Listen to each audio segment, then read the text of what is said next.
At the beginning of this broadcast, we showed you a clip of Hattie McDaniel. In 1940, she won the Oscar for Best Supporting Actress for her work in Gone with the Wind, a film that glorifies the Confederacy.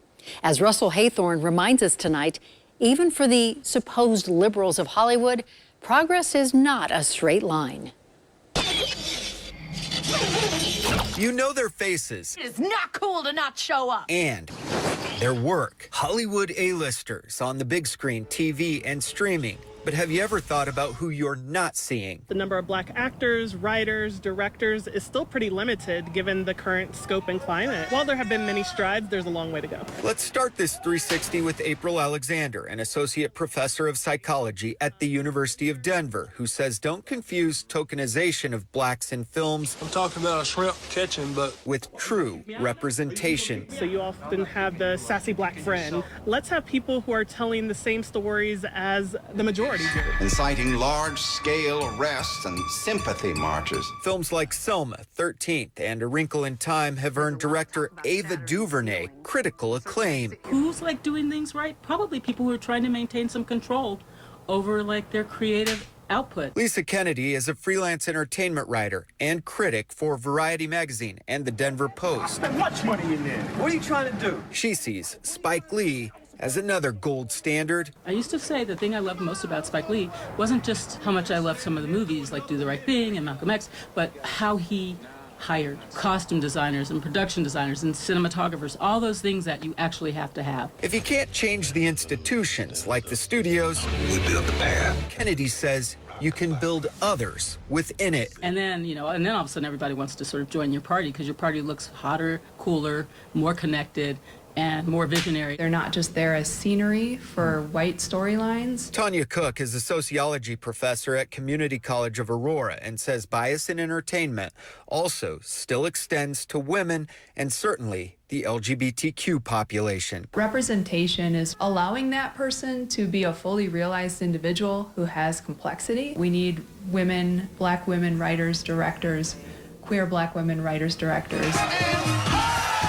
That was the case in Ryan Murphy's Pose. He's making sure he is centering other producers of color, other black directors. When you have Janet Mock, a trans woman of color, directing Pose, you're going to get that representation.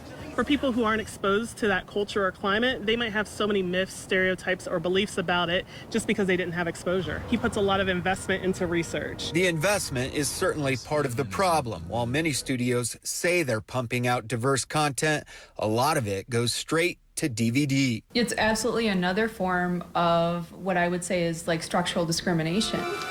Jordan Peele, director and writer of comedy and horror genres like Get Out, is one who has managed to buck the trend of straight-to-DVD. And we just have to get creative. At the network level, Shonda Rhimes has helped transform ABC and Denver7 primetime programming, starting with Grey's Anatomy, then How to Get Away with Murder, Scandal, and others. Rhimes was even named one of Time Magazine's 100 people who helped shape the world. I think that we've seen television and streaming do a lot better than big screen. Lots of people are hip, love streaming because there's such interesting, edgy stuff on. I have to follow my heart. But critics say reality shows like The Bachelor and Bachelorette are still missing the mark. For the first time ever, he is black. Only after 24 seasons have producers finally announced a black bachelor. They're having their come to Jesus moment where they're like, oh my God, we are terrible when it comes to race. That's really working hard to make a fast food restaurant into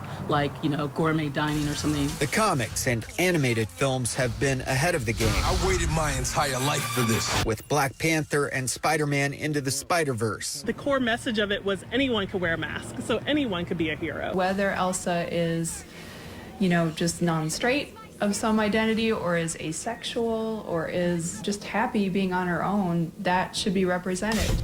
No one else was in the room where it happened. And while Broadway shows like Hamilton are a hit, April Alexander says the diverse cast doesn't discount the fact that it's still a story about a white man. Why are we having a diverse cast with a story that does marginalize African-American communities? Most experts agree we're now in an interesting place with the Black Lives Matter movement, where black lives might really, truly matter in Hollywood. It's a kind of paradigm shift. Whose stories are we still not telling? Demographics of our society are shifting. But we've been in interesting places before, and then they drop off. And I think that that's part of the anxiety. And this moment feels different. There's no wood to be had.